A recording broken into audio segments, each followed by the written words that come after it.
Entrepreneurs Live. Today I'm here with two co-authors and two folks that work with BIGGBY Coffee. I'm here with Jeremy DeRuiter and Laura Eich. Welcome, you both. For those of you who are jumping on here, who are watching with us, or if you're watching later, let us know where you're watching us from. Leave us a comment. Let us know you can hear us. Let us know you can see us. Let us know that you're enjoying what we have to say today. The other thing we always ask is how you take your coffee. So if you drank your coffee this morning or if you're having it now, we'd love to hear. We talk a lot about coffee on this show. And this is the first time we've had two coffee professionals on the show. So I am very excited about this. So we're going to get started in just a moment here. Grab a cup of coffee. Let's get caffeinated. Let's get our day started. For me, it's noon, but I am having my coffee. It is not BIGGBY coffee, unfortunately. I just grabbed it. We can work on that. But we will work on that. So, Laura, Jeremy, welcome. How do you take your coffee? You go, Laura.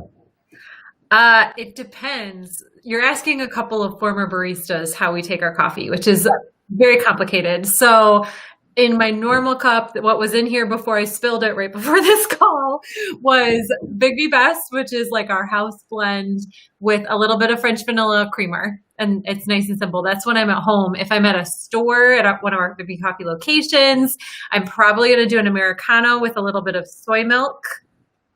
And that's it. And it's magic because our Americanos are really, really good. But if I'm feeling fancy, I'll do our cold brew with our sweet foam. We have a drink called the Sweet Foam Caramel Cold Brew. That's just like my favorite drink right now. I just haven't had the chance to drive to a store today to go get it. So it depends on where I am in the world. That sounds fantastic. Jeremy, what about you? Black coffee at home is be fairly similar to how Laura answered too, except when I'm out buying from the store, it's a red eye, so that'll be brewed coffee plus shots of espresso. And when I'm out, I take it with a splash of cold oat milk so that it can get down to gulping temperature like as fast as possible. And then when I'm feeling fancy, I think for me, I tend more toward the frozen side of our menu for that. And so I particularly like the mint chip freeze. It's an LTO that comes and goes here and there, but like I've got a soft spot in my heart for the mint chip freeze. It's just like mint chip ice cream. So there's no coffee in that one, but that's an afternoon treat here and there. That sounds amazing. So I don't know if this is going to sound good or terrible to you both, but there's of course I'm drinking Dunkin' Donuts today because I was in a rush, but most mornings there's this small coffee place near me that makes a lavender latte with real lavender in it. It's just to die for, and I take it with oat milk. You know, and you get the little lavender seeds and the lavender extract in it. And it both wakes you up and calms you down, which I tend to need. So, so I don't know if that sounds good or bad to the both of you. Good. So Megan Atkinson says, hi, Jeremy and Laura. Megan, thanks for jumping in here. Let us know how you take your coffee, or if you don't drink coffee, what you start your day with. That would be, by the way, BIGGBY Cup Award winner, Megan Atkinson. She just won the Award of Awards just within the past month or so. And so, yeah, she definitely does. She'll be able to give you a complicated coffee answer, too. She owns stores. Thank you, Megan. Welcome. And Corey says, lavender, that sounds crazy. It is. You gotta try it, Corey. It's really good. I like it with a little bit of honey, too. That's awesome. So remind me, you guys are from Michigan. We're in Michigan. Go ahead, Laura. So should we alternate? Yeah, okay, good. So in Michigan, we tend to use the hand map. So Grand Rapids side of the state. And I'm over on the east side, the northwest suburbs of the Detroit area. Awesome. Well, thank you so much for both of you for being here today. Today, we're going to be talking about BIGGBY Coffee, and we're also going to be talking about your book, The Moonshot Guide. And I'm interested in how the two are related because, you know, reading about you guys, I was, you know, first of all, I love coffee, and I'm a big believer in moonshots. And so I'm really excited for you both to be here. So talk to me about BIGGBY Coffee. What's the larger purpose behind what you guys do? We're not doing good at the alternating thing, clearly. That's okay. Do it, Laura. So let me give you the 5-second history of BIGGBY Coffee. Because I do this every week on Wednesday anyway, because we do an Ask Me Anything session on Wednesdays. Join us tonight at 5 o'clock, and we'll do something like this with a couple different people. But BIGGBY Coffee started back in 1995 in East Lansing. We're 100% franchised, which means all of our stores are owned by local franchise owners, and we're 100% purpose driven. So about 6 years ago, we started this journey where our co-CEOs especially led the way on desiring something beyond profit. Profit became uninteresting, uninspiring, boring. They realized there was more to do in the world than just to make more money. So we pursued a journey to find our higher purpose, and we were helped by someone that I'm guessing some people who will watch this know, named Nathan Havey from Thrive Consulting. And he really guided us to finding our own higher purpose, which is to support people in building a life they love. So we obviously have the platform of a franchising organization to help people build their own futures. And we also recognize that everyone employed by us and everyone connected to us, vendors, all of our stakeholders are also busy building lives, and we want to support them in building lives that they love. That's the really quick version. And so then once we had that down on paper, it was a matter of figuring out, okay, that's amazing and inspiring. I know that Laura and I both were very much instantly in love as we landed on that articulation of who we are. It's a matter of, okay, well, what happens when we actually put that to work in the world? And also, by the way, how does someone build a life they love? And how do we support them in doing that? And so that led us down pathways to really help us and everyone we touch understand that we think building a life you love, you have to have more or less four things going for you in your life. You have to have a sense of belonging, meaning, we're social animals, humans are. And so whether we're talking about friends or family, coworkers, another community that you're a part of, you got to feel like you belong there. You have to have the ability to exceed your basic needs. So that's, if you're still struggling to put food on the table or secure, a roof over your head, it's very, very difficult to try to be future focused and thinking about building a life you love. You're in survival mode. You have to have a sense of personal vitality, so mental, emotional, physical, spiritual. It's not about any objective measures of those things. It's not about how far you can run. Like Laura's a marathoner. I can't run marathons at this point, or how fast, but it's about how I feel about where I am in that journey, for example. And last is knowing who you want to be. It's good to have a sense of what you want to be in life, where you want to go, and how you want to be as a person. And so as we figured those things out, that was what led us to then figure out, well, how do we help people go to work on those things?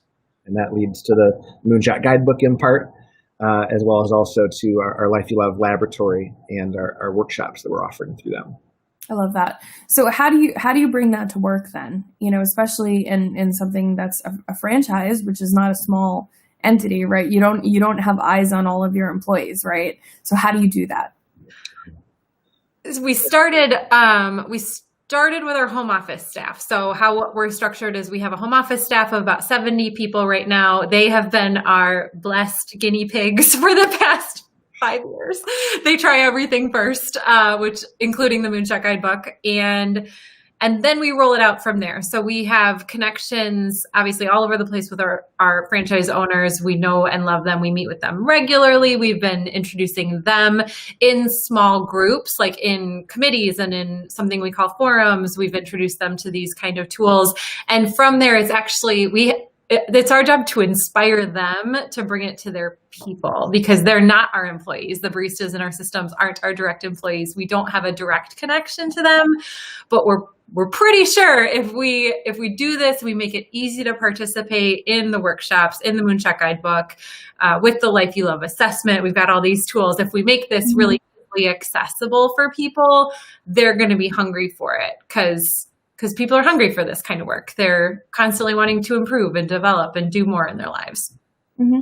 Yeah, something else that we're really aimed toward when it comes to integrating purpose into our company is also building it into the way that we actually just do business too. So when, the nature of the conversations that that our sales team is having with potential franchisees, like that conversation will have shifted some. It's a lot of the same things, right? But now that we're pointed toward how do we support you in building a life you love through owning your own franchise, it's just part of how we do business. So same thing at the store level.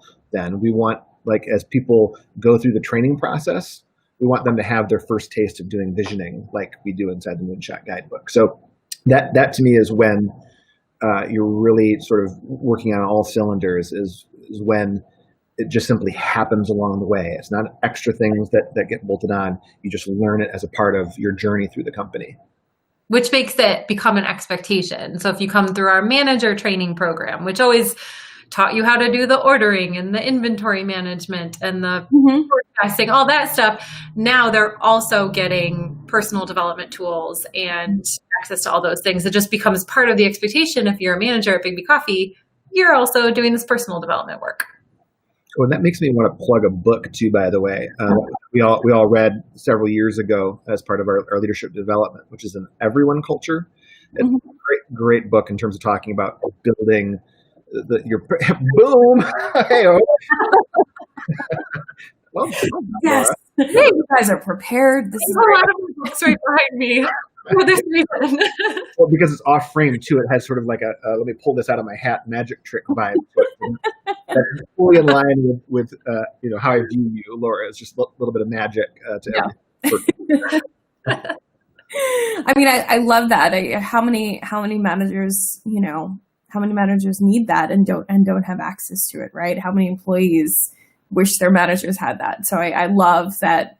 I love that that's just part of the, the infrastructure of the company. Yeah. And it's easy for us to imagine too, because Laura and I both started out as young baristas. Like I was going on 21, like barely 21 when I started with the company. And so I wish I would have had access to this sort of information when I was 20, 21 years old.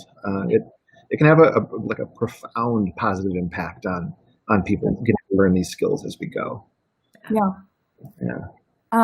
Amazing. So I want to know about the Moonshot Guide. What's your journey? What was your journey like working on that book together? And how do we find our moonshot? Beautiful. So the journey began with one of our co-CEOs, Mike McFall. He had a dream and a name of something called the Freestyle visioning tool. And Mike has always cared deeply about people visioning their future. This is a lesson he learned from his parents early on, is like, you imagine the future you want for yourself and you speak it into the universe before that was like a cool thing to do. And you manifest it kind of idea. And he has always taught us that at the home office. And he put a couple of his first thoughts into what was an Excel spreadsheet that became a sort of funny printed out, bound together book. And at some point he talked to me and said, I want this to be something more, something real. And we had developed a couple other tools just by working with Mike for so long. We put those other tools together. They were things like about getting feedback from other people and making sure that this future is not just like barreling ahead alone. You're bringing people along the way with you on this journey. And so I took it on and we got the first version of the more properly not Excel version of the Freestyle visioning tool. And I held that responsibility for a little over a year, I think. And then Jeremy joined the Boost team. This is hard to explain because we have weird names of departments at our office, but joined the Boost team, which is our people development team. And he saw the potential for so much more. And so he took on what was the Freestyle visioning tool and he renamed it the Moonshot guidebook and added even more magic to it and has carried it all the way forward to getting published, which was like, I didn't even imagine that. It wasn't in my vision, but it was in his. And that's how that works, that magic. Along with you. It was such an amazing tool, and just having the opportunity to do visioning over the previous few years in the leadership forums, like Laura mentioned, like I got really important use out of that tool, because it helped me navigate some really difficult moments in my life and my career, because I still knew what my end goal was. So I hit a detour, problem, but I still knew where I was going, so I could still figure out a new way to get there. And so the Freestyle Vision tool was, I think, distinctly intended as a home office and maybe BIGGBY tool at first, and I saw the potential and wanted to expand it to a much broader audience. And what's fun about that whole pathway for me was that I used my Freestyle Visioning tool to help me along the path of getting the Moonshot guidebook realized. Mm-hmm. So obviously I'm biased, but I fully believe in the tool and the process. Fantastic. I mean, it looks like it has a big impact. So that's fantastic. We should mention it was one of the other original things that was a big inspiration point for us is from another book. We read a lot of books, so naturally we end up writing them. But it was from The E-Myth Revisited by, is it Robert Gerber? I always get this wrong. Michael Gerber, where the idea of primary aim was in there. Also from The Magic of Thinking Big. Is that the one that has Big, Hairy, Audacious Goal? So we sort of had... No, that one's Jim Collins. Big, Hairy, Audacious Goal. That one is, wait for it, because it's there. Good to Great. Good to Great. There we go. So those had inspired us along the way. I feel like they deserve a little bit of a shout out, though I botched that shout out. I was so good on the everyone culture one. Do you have it right there? Can you pull it up? No. Pull it up on my Kindle app. I can do that. That's about that. Conscious Capitalism. That's right here. So you guys were mentioning offline that you were involved with Conscious Capitalism. Tell us a little bit about that. How do you align with the Conscious Capitalism Purpose? Yeah, I can speak to that. So that was one of the first books. Laura mentioned Nathan earlier. That was one of the first books that Nathan brought to us and to the leadership team.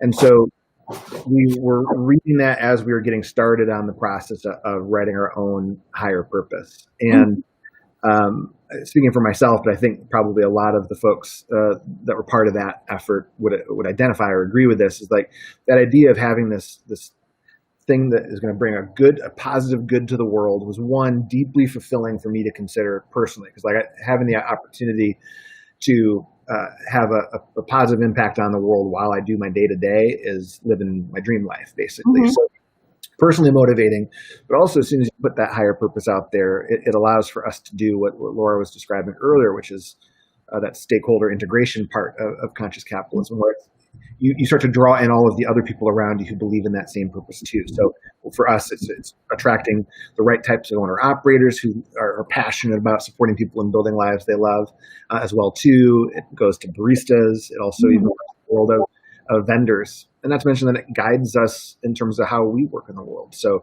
for example, our mission to become 50% direct farmer trade for our coffee by 2023, that's a direct connection to stating those words. So having that higher purpose does so many amazing things for us organizationally.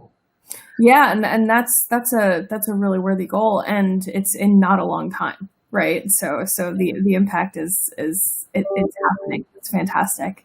Yeah. I remember when we first started on this journey, we had read the book Conscious Capitalism, I think first, or maybe Firms of Endearment first, but I remember not putting together the fact that was the journey we were on, because we were so far off of it at that point, but it was hard to recognize. And so I remember maybe 2 years later, I was like, oh, conscious capitalism, like we're doing that too. And it gave us a framework and language to like fit into, but I think I was even just not, I don't know, like business mature enough to understand that we were part of this giant movement. We thought we were making this up, this great idea. And we haven't fit into the people that are fighting for purpose beyond profit. Mm-hmm. That's fantastic. And it's what a wonderful thing to realize that you're on this journey with so many other people, right? You know, speaking of which, you guys worked with RTC and Roundtable Companies, and I know Corey's here and Kelly's here. And Bob Fish says, thank you for the farm to direct mention and OneBigIslandInSpace.com. So Bob is our co-founder, co-CEO, and he's the absolute point person behind that direct farmer trade mission. He dropped the link in. That's perfect. That'll find out a ton about the story of BIGGBY on that journey. Nice. And if you're a fan of coffee, One Big Island in Space, Big has 2 G's, by the way, is going to give you some of the stories behind the coffee, which I think just makes it that much tastier when you're drinking it, when you know where your coffee's coming from. So you might find that really exciting, especially. Yeah, and we love coffee on this show, so you're in the right place. Awesome. By the way, I want to remind everybody, if you have any questions, put them in the chat. We do see them, and we'd love to hear from you, and we will answer your questions in real time. So you did work with Roundtable Companies, and we have Kelly and Corey here. I'd love to hear what that process was like for you. I think atypical for RTC anyway, because they typically are shepherding a book from more in the conception stage of things, as opposed to where we were, which was already having a fully fleshed out book that I was just editing. And so, that might be something interesting to ask them to get their oh, hi, Yolanda, to get their side of the story of what it was like to work with a book that was more or less fully formed. So the process, first of all, like everyone, it was so reassuring that everyone I talked to across the journey was just a good person. Mm-hmm. Like that's what I want, for somebody who's bearing the label of Conscious Capitalism Press, is just to feel that exude, and that was exactly the case, and that was especially important in December as we were sort of trying to get the final details and get the contract signed. Is we were still finalizing the 2020 budget with the leadership team, and so that meant having to have a lot of understanding on the part of Kristen, was what I was talking to at the time, because they were doing work on their end to get it edited and proofread and all of that. Mm-hmm.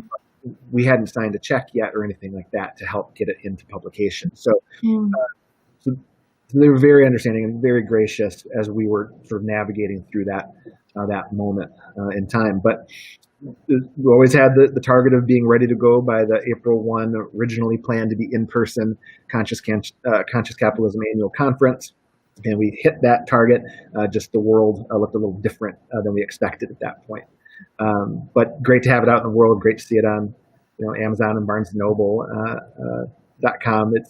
It feels great to have it out in the world. So yeah, it's been great to work with. Well, what was it like for doing a virtual book launch? During this time, right? Everybody's doing everything virtual. What was that like? Yeah, that was, first of all, that was still early COVID, right? And so it's hard to remember how much uncertainty there was. And the grocery stores, at least here around me, the grocery stores looked crazy in terms of shelves being depleted. So a lot of uncertainty and nervousness in that moment.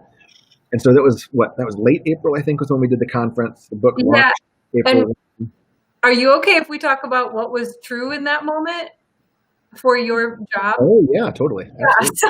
Yeah, we're that, right? Yeah. Even crazier. So our company, like many other companies out there, were facing the fear of the unknown of COVID at that moment in time, and at that point, we had temporarily put 65% of our staff on leave because we weren't sure we were going to be able to afford to pay them, but we really wanted there to be a company for them to come back to. And so we really quickly, really aggressively put a bunch of people on leave, which included most of our team and included Jeremy. And so we did the Conscious Capitalism Annual Conference while Jeremy was still on leave. And that's an even weirder thing to be like launching this book, this thing we care so much about, something we could not have visioned, something we could not have planned for. And so it was I mean, it was not what we would hope, but it also felt like exactly what the world needed. That might just be me, but that's what it feels like. The world needs the Moonshot guidebook right now, because we're all assessing our lives and having a lot of time to think about this kind of stuff. And yeah.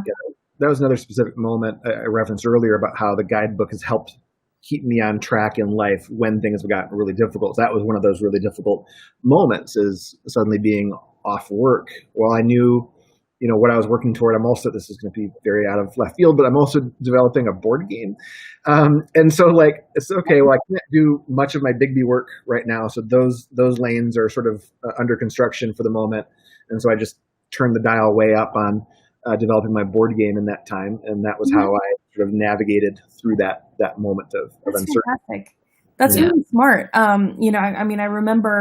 remember that time being like, well, is the economy even going to be a thing? Are people going to be, are we just going to, nobody knew what was going to happen. So wow, hats off to you guys for getting through that time with this book.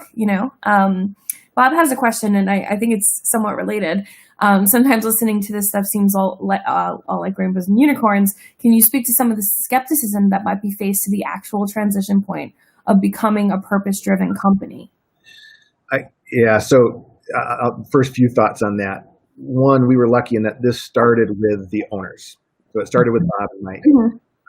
And so if we're talking about starting with the owners, they have to be fully bought in and on board with the idea first. And as they start to go through the process of becoming purpose-driven, the one thing I'd say is you have to be authentic. You have to really own exactly who you are as a company, who you are as owners, as leaders within the company.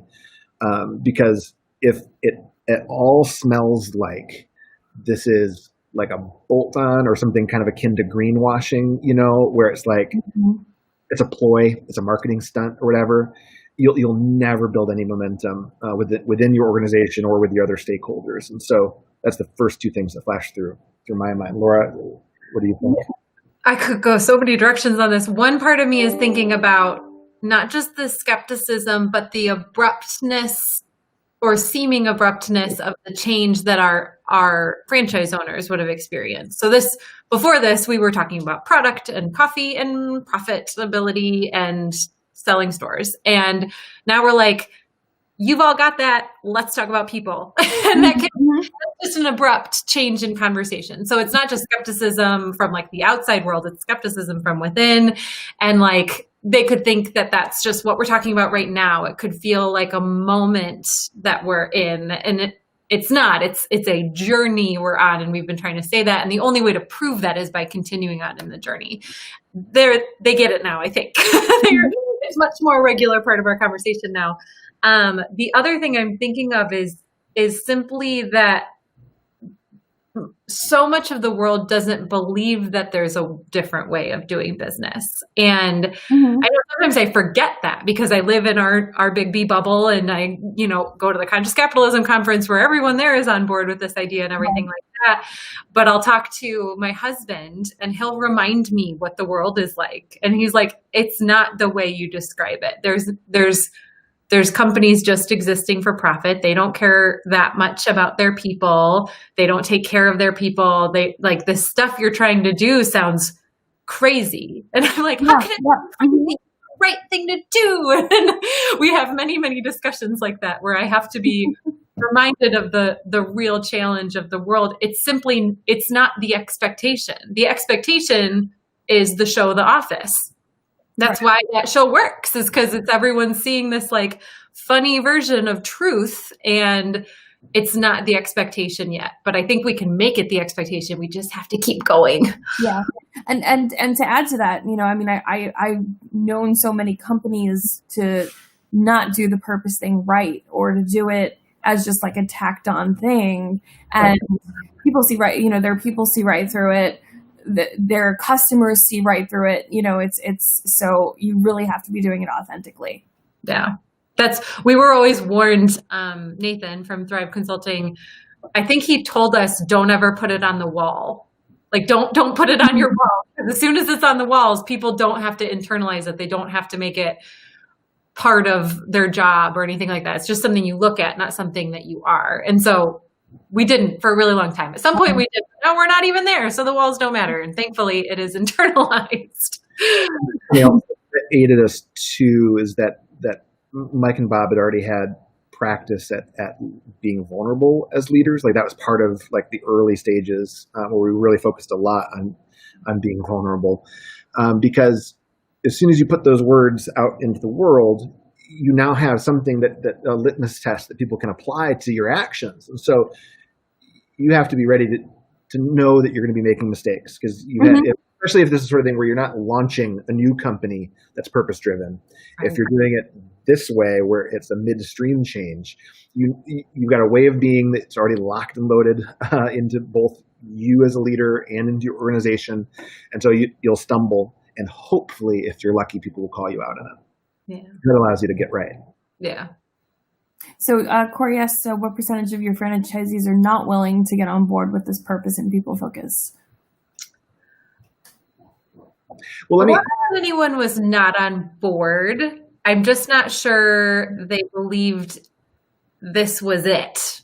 Like that this was the thing that we're doing. I think it felt for a moment like it was going to be a moment that we're talking about this, which it can. When you announce these things on a stage at an event, it's like, oh, that's great. We'll see what the theme is next year. And it's not. It's an actual thing we're doing. And as we said, as our trainings get this all integrated, as our sales team gets this integrated from moment one of talking to BIGGBY Coffee, they're hearing about our purpose and our vision.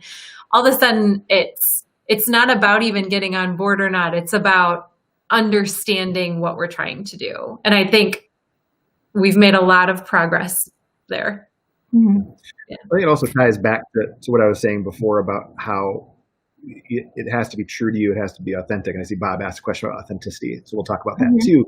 But like we existing to support people in building lives they love flowed out of who we already were as an organization. We've always been a people-focused company. We just haven't had all of the exact words like Laura was saying earlier. So, for example, our operating philosophy, this is something that Laura and I as baristas would have had to memorize word for word in our first week of employment. That's everybody, every barista will be able to recite PERT. But to recognize each customer as an individual, that's the R in an acronym. And to me, what that's always meant is everyone deserves to feel special.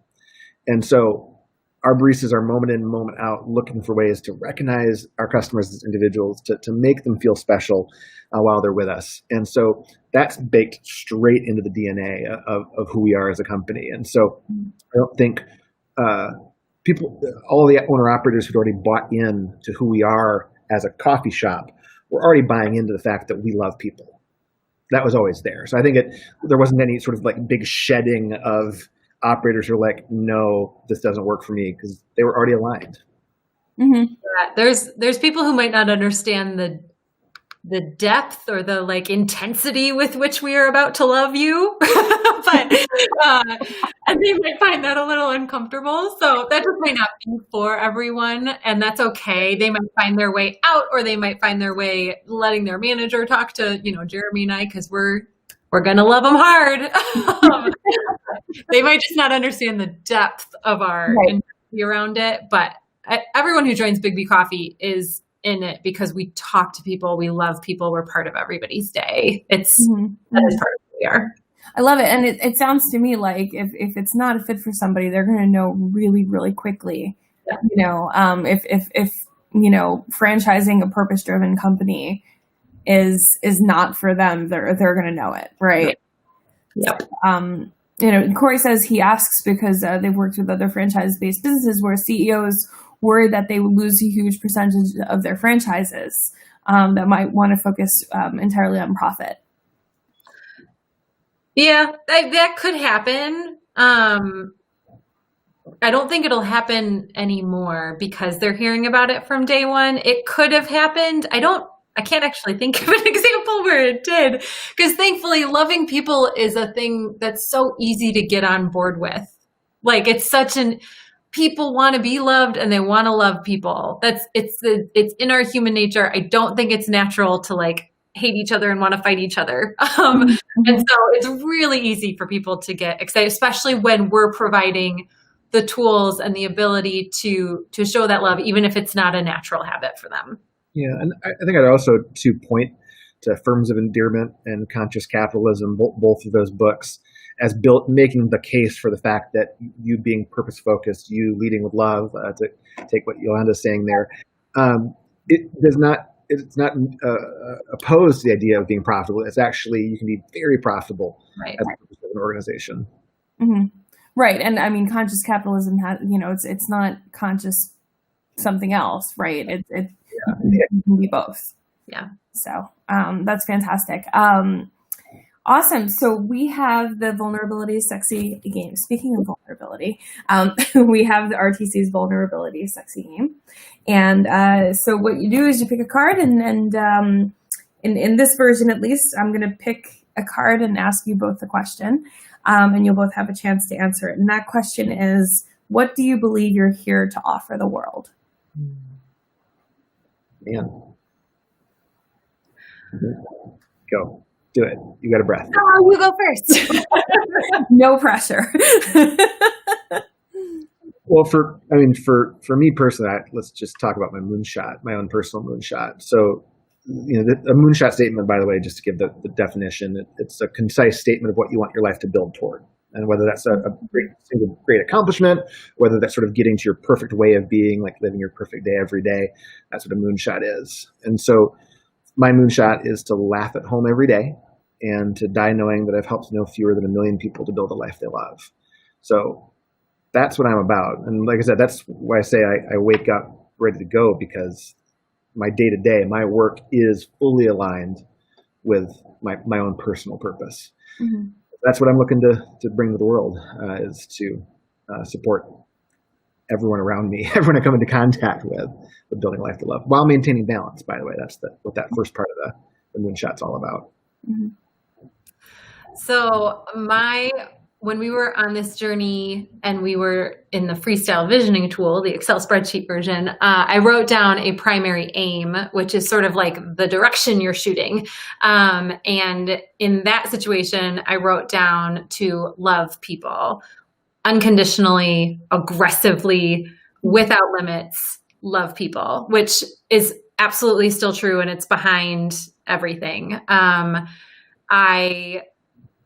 If I go even more personally, it's that I want to show people Jesus's love. Like I'm a Christian. I want to show people how I think Jesus loved people, and it's a poor reflection, I'm sure. But in general, as long as I am doing something that is based in and surrounded with loving people, that's what I'm here for. And it can be anything. I'm okay with anything. My moonshot is an aggressive money giving and raising goal, which is to raise $1 million for Make-A-Wish Foundation.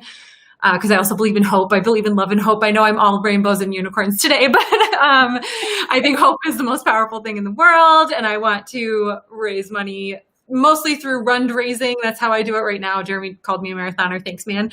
I like to raise money through running and other formats of fundraising to give kids fighting terminal illnesses hope in the world. So any and all of those things, love and hope, I think that's what I'm here for. We could all use a little bit of love and hope these days, so I love that. For those of you watching, I'd love to hear what your moonshot is, or if you know it, or if it's something you need to think about, put it in the chat at any time. I think it's a question worth thinking about for everybody. Mm-hmm. It's fantastic. So, Moonshot Guide, where can people pick up the book? Yeah, you can go to Moonshot. Yeah, we can show both editions. We're so prepared, Lauren. I found, this is not important. I found this version. Oh yeah. When I was pulling these out this morning. Anyway, sorry. So this would be the edition to go after, which you can find on Amazon or BarnesandNoble.com, maybe your favorite local bookseller. That would be lovely if that were the case. You can also go to moonshotguidebook.com. That'll redirect you to Amazon. But it's a great tool. I think something that's worth mentioning, too, because this sparked for me your question to have people put their moonshots into the chat, mm-hmm. is that a lot of people aren't used to thinking this way.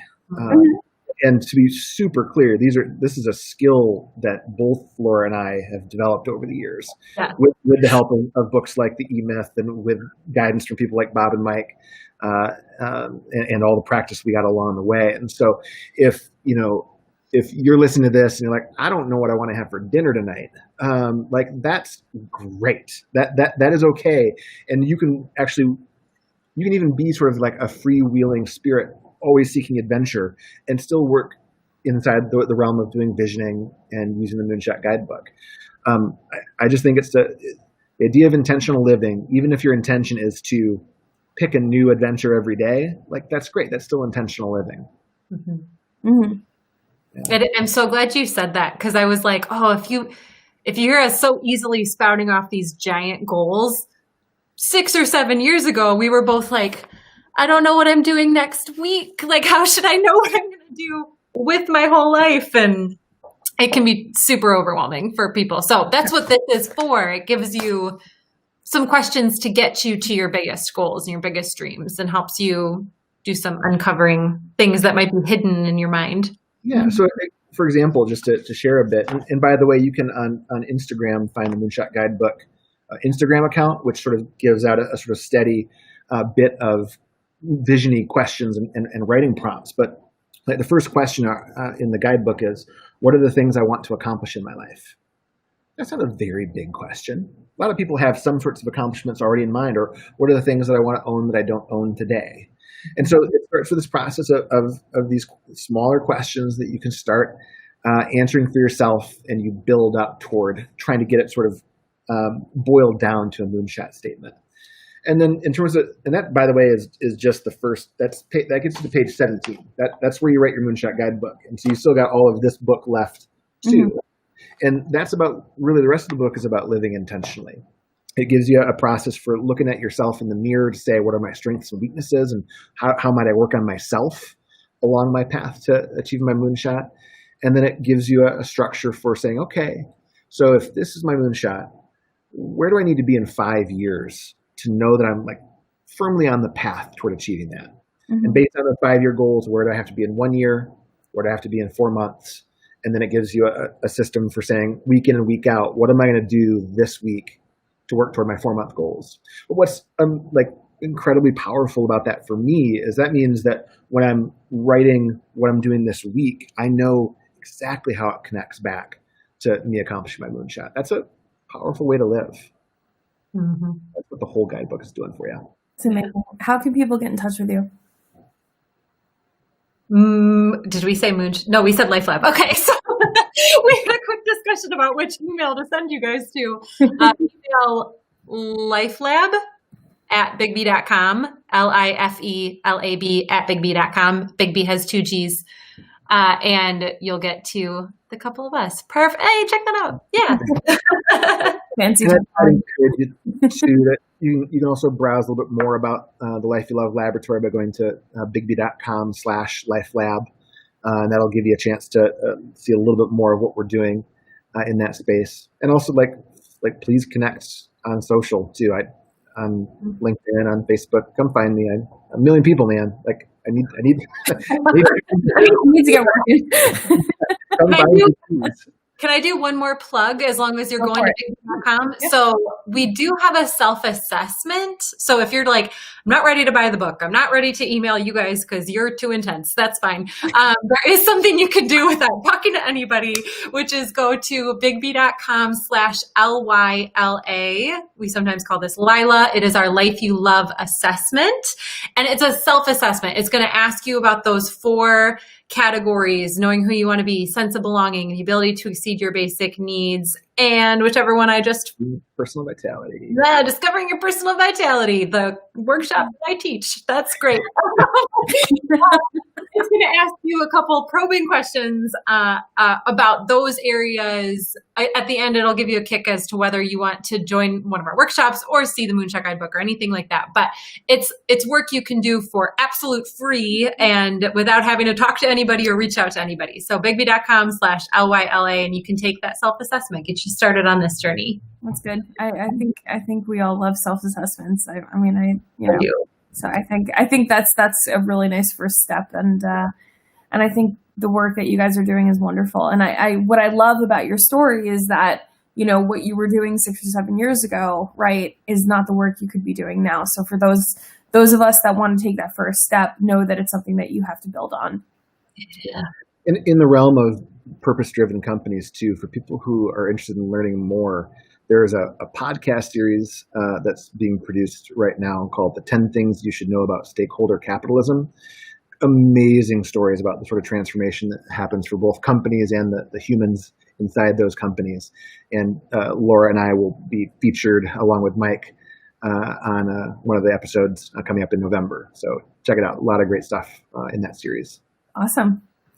Cool. Well, thank you so much for being here today. And thank you to those of you that were here watching live, and to those of you who will watch later. Let us know what you think in the chat, and we'll respond to you. Yeah. Thanks, everybody. Thank you. Yeah. Awesome.